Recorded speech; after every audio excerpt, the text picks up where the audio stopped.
सबसे पहले बात भ्रष्टाचारी बाबू की करते हैं, क्योंकि भ्रष्टाचारी बाबू से जुड़े एक के बाद एक बड़े खुलासे सामने आ रहे हैं।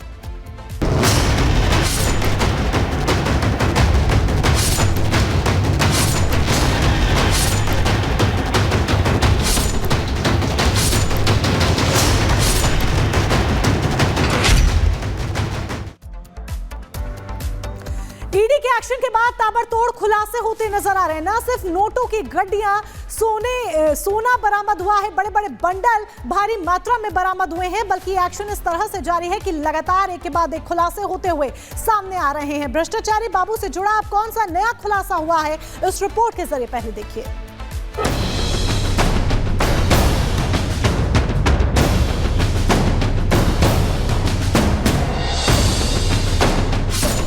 सौरभ शर्मा नाम तो सुना ही होगा।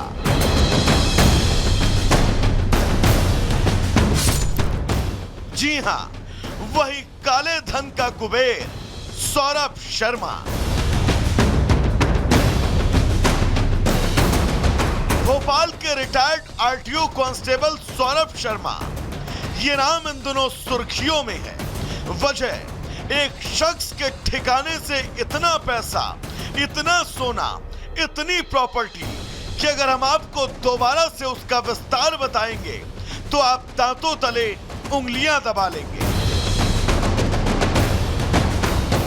सौरभ शर्मा के 3 ठिकानों पर इस समय आयकर विभाग की नजर है और ये ठिकाने हैं भोपाल, जबलपुर और ग्वालियर।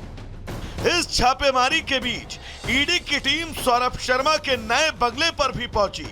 साथ ही पार्टनर शरद जायसवाल के घर भी ईडी की टीम ने दस्तक दी।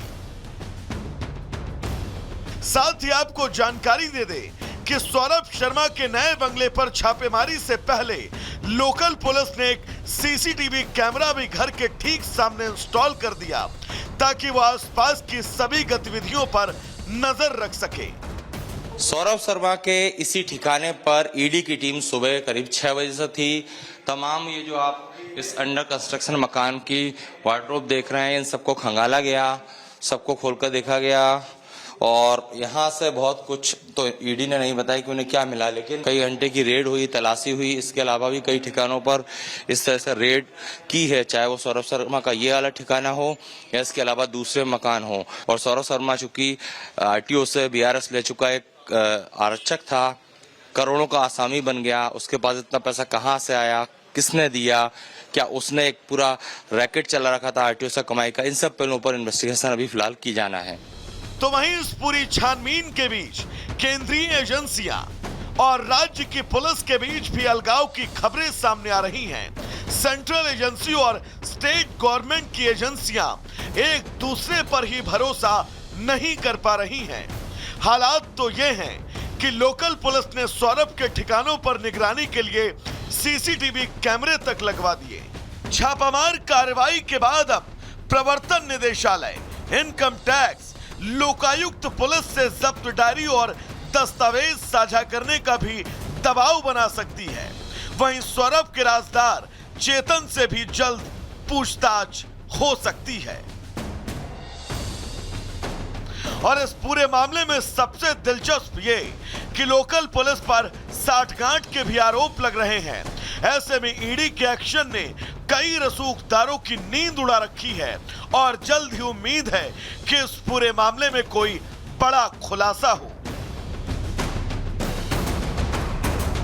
खैर, ये तय है कि सौरभ शर्मा के तमाम ठिकानों से छापेमारी के बीच मिली अथाह संपत्ति के तार काफी दूर तक होंगे। ऐसे में अब सबको इसी बात का इंतजार है कि आखिर सौरभ शर्मा के तार वाकई किसी बड़ी मछली से जुड़े हैं, और अगर जुड़े हैं तो वो है कौन? क्योंकि एक वीआरएस ले चुके कांस्टेबल से इतनी बड़ी मात्रा में संपत्ति का मिलना अपने आप में कई बड़े सवाल खड़े करता है।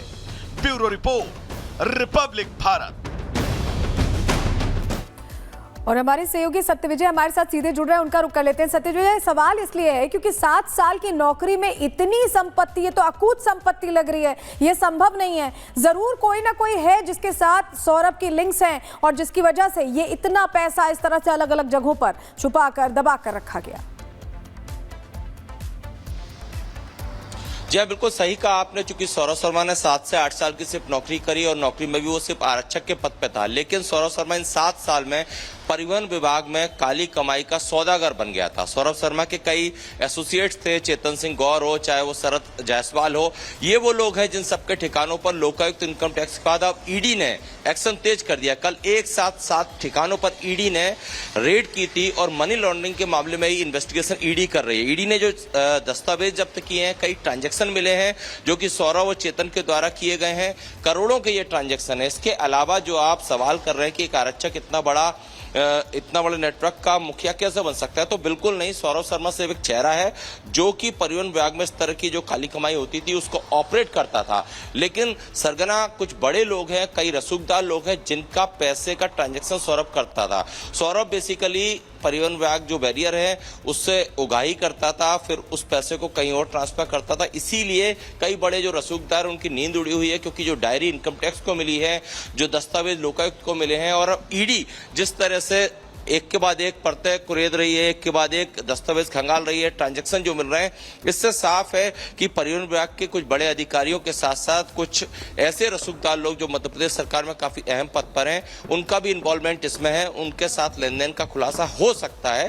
कांग्रेस भी आरोप लगाती आई है कि पूर्व परिवहन मंत्री हो या उससे पहले के परिवहन मंत्री हो, इस दौरान जो है सौरभ शर्मा लगातार आरटीओ में पदस्थ था और उसने पूरा एक नेटवर्क खड़ा कर लिया था। इसीलिए परतें खुलना भी बाकी है। इसीलिए सौरभ शर्मा के पीछे 3 एजेंसियां जांच कर रही हैं। हालांकि लोकल पुलिस और ईडी आप बता रहे हैं 3 एजेंसियां जांच कर रही हैं और तह तक पहुंचने की कोशिश कर रही हैं। बहुत शुक्रिया आपका जुड़ने के लिए और जानकारियां देने के लिए। लेकिन सौरभ शर्मा पर कार्रवाई कैसे हो रही है, जरा ग्राफिक्स के जरिए आपको समझा रहे हैं। एमपी में सौरभ शर्मा के ठिकानों पर ईडी की इस वक्त रेड चल रही है और आरोपी सौरभ शर्मा से जुड़े 3 ऐसे ठिकाने जहां पर छापेमारी की कार्रवाई चल रही है। सौरभ के ठिकानों पर सीसीटीवी कैमरे लगाए गए हैं और लोकल पुलिस पर यहां 60 गार्ड के आरोप लग रहे हैं। ऐसे में इस एंगल से भी जांच को आगे बढ़ाया जा रहा है। 16 दिसंबर की फुटेज यहां खंगाली जा रही है। लोकल पुलिस पर फुटेज मिटाने का भी आरोप लग रहा है क्योंकि कई फुटेजेस हैं जो लापता है, वो मिल नहीं रही हैं और ऐसे में फुटेज मिटाने का भी आरोप लगा हुआ है। और इस लिहाज से भी जांच को आगे बढ़ाया जा रहा है कि क्या फुटेज इसलिए मिटाई गई क्योंकि कुछ ऐसा चल रहा था जो पुलिसकर्मी भी नहीं चाहते थे कि जांच एजेंसियों को पता चले।